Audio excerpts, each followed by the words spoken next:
घर में दियरा बार ऐली है। जग तारन घर में दियरा बार ऐली है। जगदम्बा घर में दियरा बार ऐली है। जग तारन घर में दियरा बार ऐली है।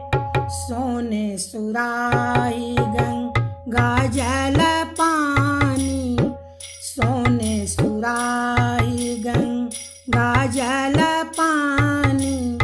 मैया के चरण, मैया के चरण पखार ऐली है।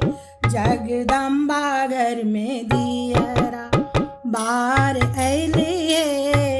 जग तारन घर में दियरा बार ऐली है। सोने सिंहासन रेशम आसन, सोने सिंहासन रेशम आसन।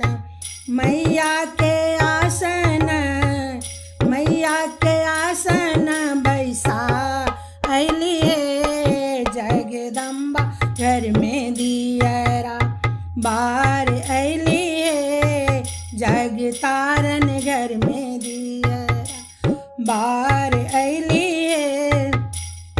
सोने के थाली छपन रंग मेवा, सोने के थाली छपन रंग मेवा।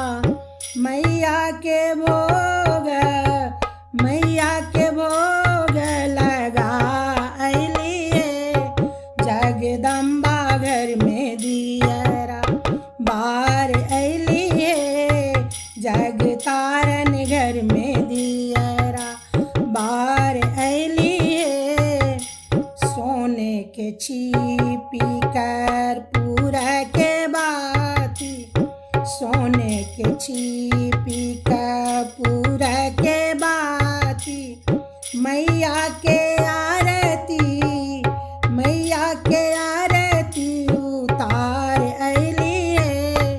जगदम्बा घर में दियरा बार ऐली है।